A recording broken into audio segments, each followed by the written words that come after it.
I came home about a month ago and caught my son, Tween, yelling at his mum about his clothes. He asked her how hard it was to ensure his clothes were cleaned. So I took him to the laundry room and made him do laundry for the family. I taught him what clothes could go together and what should not. My wife is a teacher and works her butt off to ensure we have a nice home to live in. She tells me what she needs me to do and I take care of it. Beyond my share of the housework, I mean. Well, my kid needs to be punished and I thought of the best possible way to do it. I'm sending my wife to Mexico with her school friends over spring break. I will work from home that week and watch the kids. It won't be difficult because I'm putting the older one in charge of the younger brother, younger Tween. He will do laundry, make breakfast and lunch for both of them, and keep the kitchen and dining room clean. He said it's unfair to make him work over spring break. I asked him if he thought it was a full-time job to do all that I was expecting of him. He said yes, it was a full-time job. I pointed out that his mother and I both have full-time jobs and still managed to do everything that he's whining about. He called my mom to see if he could stay there for spring break.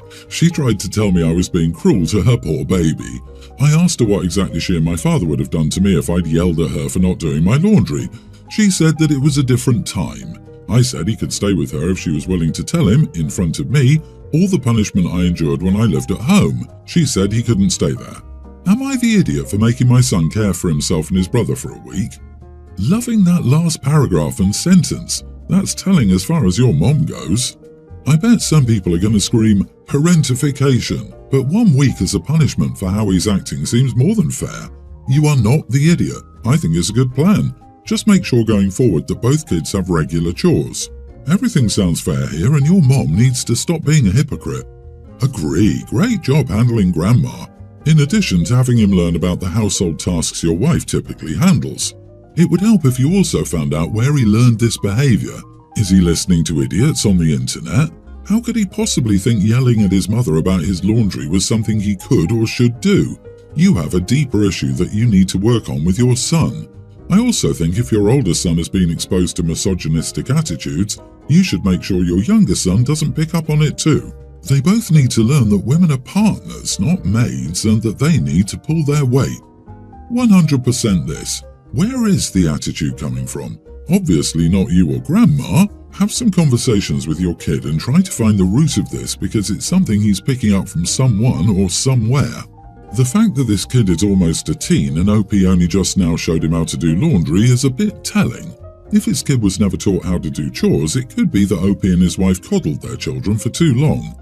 Revisiting their parenting plan might also be a good idea, so their kids can start learning household responsibilities. I think it's clear both boys have been babied if neither of them has ever made their own breakfast or lunch before. And you are the idiot for a reason I haven't seen addressed yet. What the heck has the younger son done to deserve this? When kids that age are put in charge of other kids, they get power mad. If they're angry, it's even worse. Your oldest can't take this out on your wife, she'll be away, or you, and guess who's left and you've put him in charge of? At this age, you can give them each a list of chores and have them each be responsible to you. It's not like your youngest is a toddler who will run out into the street if left unsupervised. My friend Samantha is a stay-at-home mom and has a preschool daughter, Katie. Since her daughter's birth, she always insisted that I go to her place if I ever wanted to hang out.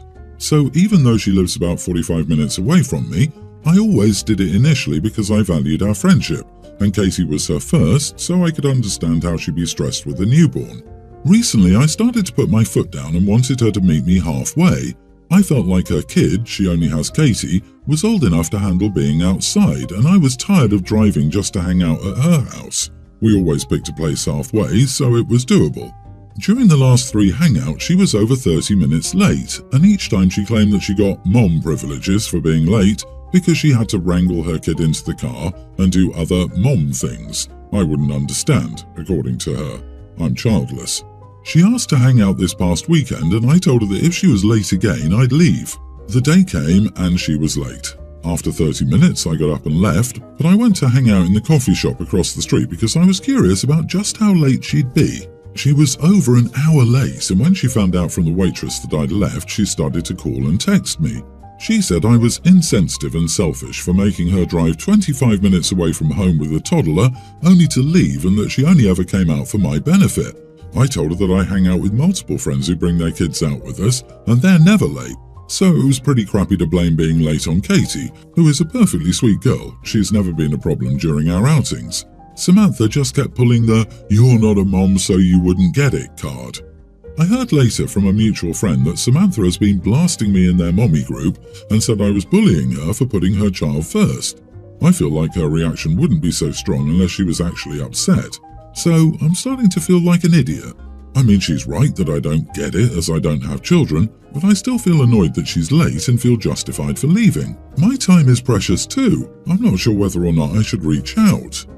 Not the idiot. Being occasionally late is understandable. I've literally had kids throwing up moments before we're supposed to get in the car, or picking up a coffee mug and pouring it on the rug and stuff like that. Some things you just can't avoid. Being consistently late just means she isn't planning well.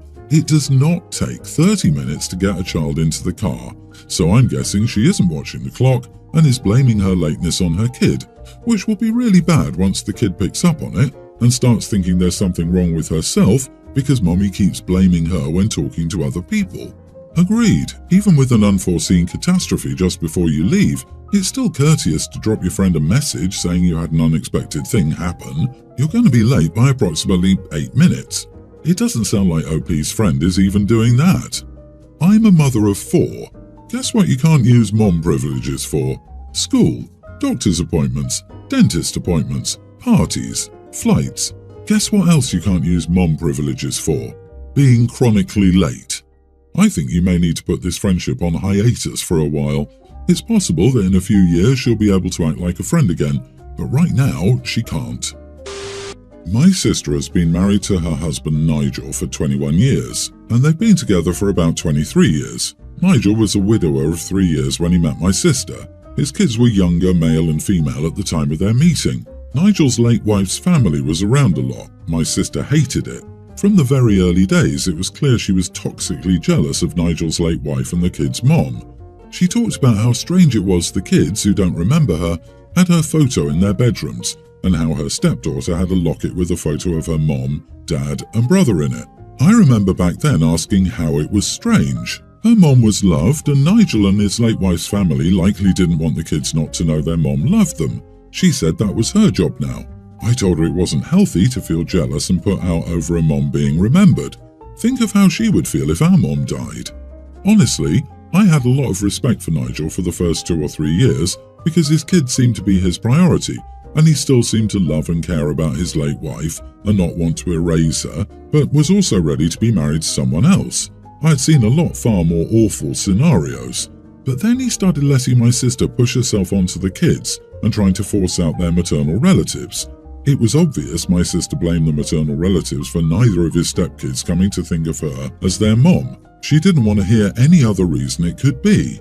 Now both of her stepkids are adults, and her stepson became a father for the first time in January. His daughter is named after both her grandmothers, and his mom's name is her first name.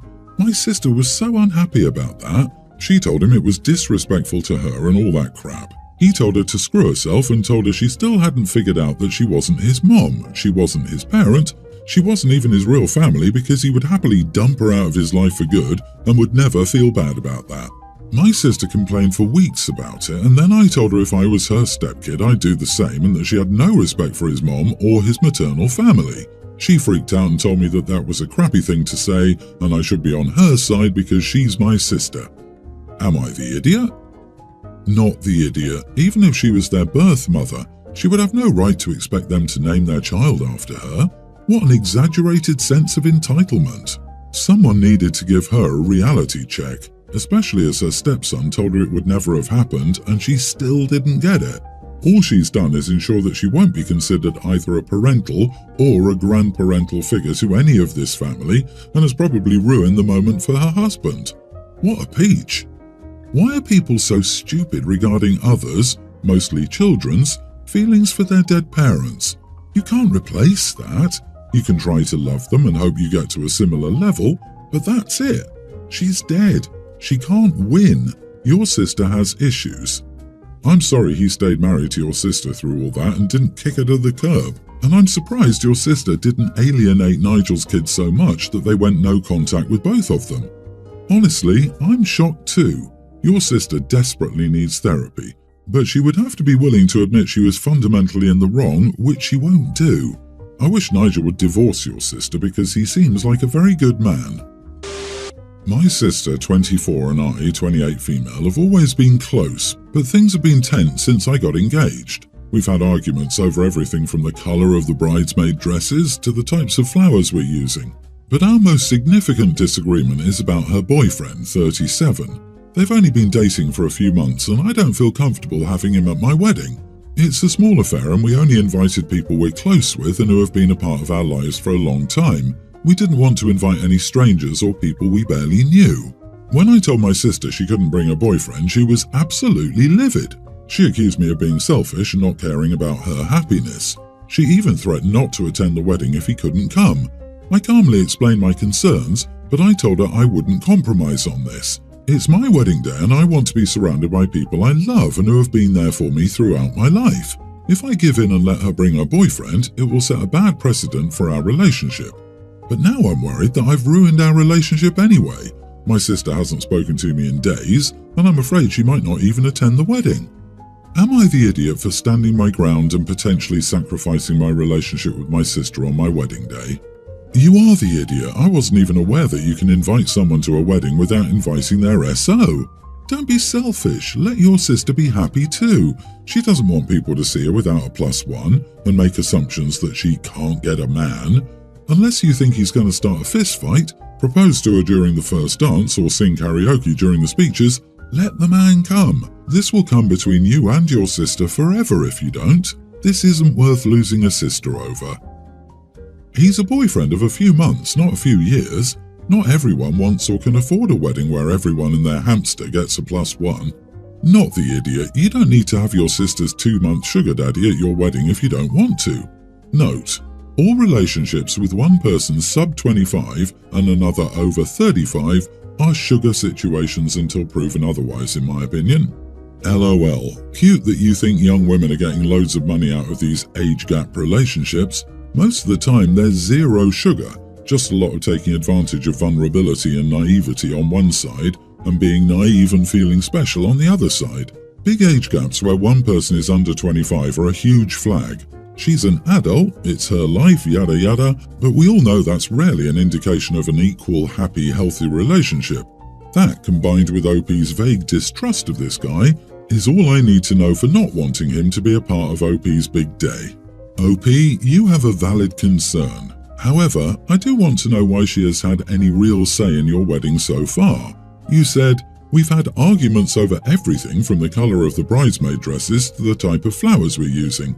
If she's complaining about flowers, dresses, and now the boyfriend, just uninvite her since she's causing your happy day to be so drama-filled. My parents are divorced. My dad is married to Heather. Heather has a nephew Kai who is a pre-tween. Kai's parents are going through a divorce right now, and his mom is already seriously dating this guy who moved in with them. Kai hates the whole thing. I'm not close to Heather or her family, but I was dragged along for a family party at her parents' house Saturday. I'm nearly an adult and still split time between my parents and was given no choice by my dad. Kai was upset and was talking about how messed up it was. I told him I got it. He said everyone in his family was telling him he should be happy because he wouldn't have to listen to his parents fight anymore, and he should be happy they're divorcing. Kai said he wasn't. I told him neither was I, and that I didn't know anyone with divorced parents who wanted them to be divorced or were happy about it. I told him most of my friends had divorced parents and all of them wished it hadn't happened. Heather and her sister overheard what I said to Kai, and I got into so much trouble for saying it. They said it was unfair to make him think being unhappy with the divorce is okay, and I shouldn't be saying that when I grew my family because of the divorce. I do find this funny because Heather and her kids, her little demons as I call them in my head, were no great family addition. Most of the time I have to make sure none of my stuff has been broken or stolen, and I never ever buy snacks for myself with my money because that stuff will be gone. I also get to hear about them getting suspended from school every time I'm at my dad's. So I got a lecture, was told I was wrong and acted like a spoiled kid. I decided to just go to my mom's and not listen. Dad told me I should never have told Kai what I did. Am I the idiot? Not the idiot. Divorce is hard on any kid and you understand that better than most. I'm sure he was happy to talk to someone who didn't tell him that he needed to pretend to be happy about the divorce. Most of these adults in this situation, except for your mom, are deluding themselves because they don't want to admit that their decision to divorce affects the kids.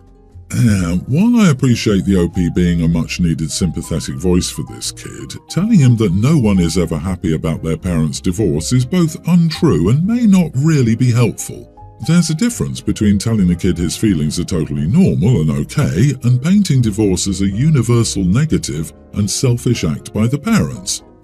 Well, the most alarming part is that nearly adult OP is the most emotionally healthy in this group of adults, and he's being told not to acknowledge feelings with a younger child. OP, you were trying to empathize with a kid going through a tough time. Heather was wrong to take that so personally. Even with positively blended families, there is often a lengthy adjustment period. Very few kids are happy with their parents getting divorced, even if, later in life, they can look back at it differently.